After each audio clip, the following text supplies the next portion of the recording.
요즘 사람들은 돈 이야기에는 참 민감합니다. 그래서 아마 제가 오늘 이런 말로 시작하면 많은 분들이 귀를 기울이실 겁니다. 들어온 지 한 달도 안 된 신입이 하루에 300만 원을 벌었다. 그리고 3주 만에 총 1000만 원 이상을 벌었다. 이 말만 들으면 솔직히 다들 궁금하실 겁니다. 어떻게 20대 초 신입이 하루에 300만 원을 벌지? 그리고 한 달도 안 돼서 1000만 원을 벌었는지 중고차 수출이 그렇게 돈이 되는 일인가? 나도 하면 되는 건가? 아마 대부분은 여기서부터 마음이 움직이실 겁니다. 그런데 저는 오늘 그 300만 원이라는 숫자 자체보다 그 숫자 뒤에 있는 시간과 과정에 대해 말씀드리고 싶습니다. 사람들은 늘 결과를 먼저 봅니다. 얼마를 벌었는지, 몇 대를 팔았는지, 수익이 얼마 남았는지, 그런데 그 결과가 나오기까지 어떤 하루를 보냈는지, 어떤 피로를 견뎠는지, 어떤 판단과 움직임이 있었는지까지 보는 사람은 많지 않습니다. 실제로 있었던 이야기입니다. 이번 일요일이었습니다. 저희 쪽에 새로 들어온 신입 3명 중 한 명이 새벽부터 지방에서 움직였습니다. 아직 들어온 지 한 달도 안 된 20대 초반 친구입니다. 말 그대로 중고차 수출 쪽에서는 이제 막 발을 들인 신입입니다. 그날 지방에서 서울까지 올라와 차량 2대를 직접 봤습니다. 차 한 대 본다는 게 말처럼 쉬운 일이 아닙니다. 그냥 외관만 보고 오는 게 아닙니다. 상태를 봐야 하고, 사고 이력을 봐야 하고, 상품성이 있는지, 수출로 맞는 차인지, 마진은 나오는지, 현장에서 빠르게 계산이 서야 합니다. 차를 보는 눈도 필요하고, 거래를 판단하는 감각도 필요합니다. 그렇게 하루 종일 움직여서 밤 10시가 되어서야 일정을 마쳤습니다. 보통 사람 같으면 거기서 쉬었을 겁니다. 숙소를 잡든지 집에 가든지 했을 겁니다. 그런데 이 친구는 밤 12시에 저희 사무실 주차장으로 들어와서 차량 안에서 쪽잠을 잤습니다. 다음날 바로 이어서 움직여야 했기 때문입니다. 그리고 제가 그 장면을 본 건 월요일 아침이었습니다. 출근해서 사무실 주차장으로 들어오는데 차 안에 누가 웅크리고 자고 있더군요. 가까이 가서 보니 그 신입 친구였습니다. 주말 내내 뛰고 밤늦게 들어와서 결국 차 안에서 잠깐 눈을 붙인 겁니다. 그 모습을 보는데 참 여러 생각이 들었습니다. 요즘 젊은 친구들 가운데 저렇게 몸으로 버티는 친구가 얼마나 될까 싶기도 했고, 한편으로는 저 친구가 진짜 마음은 있구나 하는 생각도 들었습니다. 말로만 열심히 하겠습니다 하는 게 아니라 실제로 몸이 먼저 움직이는 친구라는 게 보였기 때문입니다. 그래서 제가 그 친구를 깨워서 같이 늦은 아침을 먹으러 갔습니다. 따뜻한 설렁탕 한 그릇 먹자고 데리고 나갔습니다. 늦은 아침에 뜨끈한 국물 앞에 두고 이런저런 이야기를 했습니다. 전날 어땠는지, 차는 어떻게 봤는지, 왜 그 차를 선택했는지, 어디에서 확신이 들었는지, 또 어디에서 망설였는지를 물어봤습니다. 이야기를 들어보니 그 친구가 단순히 운으로 움직인 게 아니었습니다. 제가 평소에 해줬던 아주 작은 정보들, 예를 들면 어떤 차를 볼 때 무엇을 먼저 봐야 하는지, 수출로 맞는 차량은 어떤 흐름으로 판단해야 하는지, 사람과 거래를 연결할 때 어떤 포인트를 놓치면 안 되는지, 그런 이야기들을 이 친구가 자기 방식대로 꽤 잘 소화해내고 있더군요. 저는 거창한 걸 알려준 게 아닙니다. 정말 약간의 방향만 줬습니다. 그런데 그 친구는 그걸 그냥 흘려듣지 않았습니다. 자기 나름대로 받아들이고 현장에 가서 적용해보고 다시 생각하고 또 움직였던 겁니다. 그게 저는 참 인상 깊었습니다. 같은 이야기를 해줘도 누구는 그냥 듣고 끝납니다. 그런데 누구는 그 말을 자기 안에서 한 번 더 굴립니다. 그리고 현장에 가서 실제로 써먹어 봅니다.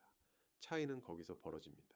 그리고 그날 그 친구가 봤던 차량 2대는 결국 모두 판매됐습니다. 총 수익이 300만 원이 넘었습니다.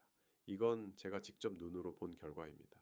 누가 전해준 이야기가 아니라 제가 그 과정을 옆에서 보고 판매되는 것도 보고 그 친구가 움직이는 모습도 직접 본 이야기입니다. 그런데 여기서 중요한 건 이걸 단순히 신입이 하루에 300만 원 벌었다는 자극적인 말로만 보면 안 된다는 겁니다. 왜냐하면 저희는 이번에 신입이 3명 들어왔기 때문입니다. 3명 다 같은 신입입니다. 같은 시기에 들어왔고, 같은 시장에 들어왔고, 다들 나름대로 열심히 하고 있습니다. 그런데 결과는 같지 않았습니다. 왜 한 명만 먼저 이런 결과를 만들었을까요? 왜 다른 두 명은 아직 같은 열매를 맺지 못했을까요? 저는 이걸 늘 나무와 열매에 비유해서 생각합니다. 사람들은 열매를 먼저 봅니다. 열매가 하나 크게 맺히면 그게 대단해 보이고 부럽고 당장 나도 저 열매를 따고 싶어집니다. 그런데 정작 중요한 건 열매가 아니라 그 열매를 맺게 만든 뿌리입니다. 이번에 300만 원을 만든 그 신입도 겉으로만 보면 신입입니다. 하지만 완전히 맨바닥에서 시작한 나무는 아니었습니다. 이 친구는 원래부터 모터사이클 판매 경험도 있었고, 영업 감각도 있었고, 사람을 상대하는 법도 어느 정도 아는 친구였습니다. 중고차 쪽 경험도 조금은 있었고, 무엇보다 움직이는 힘이 있었습니다. 쉽게 말하면, 겉으로는 신입이지만 이미 뿌리가 어느 정도 있던 나무였습니다.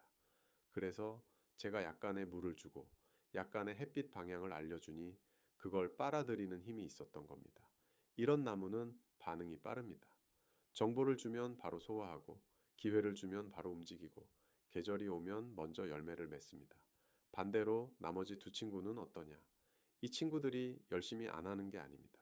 게으른 것도 아닙니다. 다 배우려고 하고 다 버티려고 하고 다 따라오려고 합니다. 하지만 아직은 열매를 맺는 나무라기보다 뿌리를 내리고 있는 나무에 더 가깝습니다. 씨앗을 심었다고 다음날 열매가 달리지는 않습니다. 먼저 뿌리가 내려가야 하고 줄기가 서야 하고 비도 맞고 바람도 견디고 햇빛도 받아야 합니다. 사계절을 지나면서 단단해져야 합니다. 그래야 어느 순간 열매를 맺습니다. 지금 나머지 두 신입은 바로 그 과정 속에 있는 겁니다. 아직 결과가 크게 안 보인다고 해서 가능성이 없는 게 아닙니다. 아직 자라고 있는 겁니다. 아직 뿌리를 내리는 시간 속에 있는 겁니다. 그런데 요즘 사람들은 이 시간을 잘 못 견딥니다. 남의 열매만 보고 조급해집니다. 왜 저 친구는 벌써 되는데 나는 안 되지? 왜 나는 아직 돈이 안 되지? 나는 안 맞는 건가? 나는 소질이 없는 건가? 이렇게 자기 나무를 너무 빨리 포기해버립니다. 하지만 저는 현장을 오래 보면서 분명히 느낀 게 있습니다. 열매만 빨리 따먹으려고 들어온 사람들은 결국 다 떠났습니다. 배움의 시간이 없었던 사람들, 기초가 약했던 사람들, 버티는 힘 없이 결과부터 바라보던 사람들은 조금만 시장이 흔들려도 버티지 못했습니다. 특히 지금 같은 시기에는 더 그렇습니다. 중고차 수출은 갈수록 쉬워지는 시장이 아닙니다. 중동 전쟁 같은 외부 변수도 있고 경기도 좋지 않고 시장 자체가 예전보다 훨씬 더 복잡해지고 전문화됐습니다. 예전처럼 대충 해서는 안 됩니다. 이제는 실력 없는 사람부터 먼저 흔들리는 시장이 됐습니다. 그런데도 제가 현장에서 분명히 보는 게 하나 있습니다. 이런 시기에도 잘하는 사람은 더 잘합니다. 어려운 시기라고 해서 모든 사람이 다 무너지는 건 아닙니다. 오히려 준비된 사람, 뿌리가 깊은 사람은 이럴 때 또 다른 호황을 맞기도 합니다. 코로나 때도 그랬습니다. 누군가는 무너졌지만 누군가는 엄청난 돈을 벌었습니다. 세상이 어렵다고 모두가 다 잃는 건 아닙니다. 결국 준비된 사람이 벌게 되어 있습니다. 중고차 수출도 똑같습니다. 기초가 있는 사람, 배울 줄 아는 사람, 몸으로 버틸 줄 아는 사람, 정보를 소화할 줄 아는 사람은 이 어려운 시기에도 결국 자기 기회를 만듭니다. 그래서 저는 이번 일을 보면서 다시 한번 느꼈습니다. 아, 사람은 말이 아니라 받아들이는 힘이 중요하구나. 아, 같은 신입이어도 누군가는 정보를 영양분처럼 흡수하고 자라나는구나. 아, 결국 먼저 열매를 맺는 나무는 겉이 아니라 뿌리에서 차이가 나는구나. 저는 50대가 되어서 현장을 보면 예전보다 더 분명하게 보입니다. 빨리 돈 버는 사람보다 오래 가는 사람이 중요하고 한 번 성과 내는 사람보다 계속 성과 내는 사람이 진짜입니다. 그리고 계속 열매를 맺는 나무는 반드시 뿌리가 깊습니다. 그래서 이 영상을 보시는 분들께 꼭 말씀드리고 싶습니다. 남의 열매만 보지 마십시오. 열매는 눈에 보이지만 뿌리는 눈에 보이지 않습니다. 하지만 결국 나무를 살리는 건 열매가 아니라 뿌리입니다. 신입 한 명이 하루에 300만 원을 벌었습니다. 그건 사실입니다. 하지만 더 중요한 건 그 숫자가 아니라 왜 그 친구가 먼저 열매를 맺었는지를 보는 눈입니다. 그리고 아직 열매가 없는 사람도 너무 조급해 하지 마십시오. 지금 뿌리를 내리고 있다면, 지금 배우고 있다면, 지금 흔들리면서도 버티고 있다면 그 시간은 절대 헛되지 않습니다. 결국 이 시장은 열매만 빨리 따먹으려는 사람이 이기는 시장이 아니라 비바람을 견디면서도 뿌리를 깊게 내린 사람이 살아남는 시장입니다. 그리고 살아남은 사람만 결국 자기 계절에 자기 열매를 맺게 됩니다.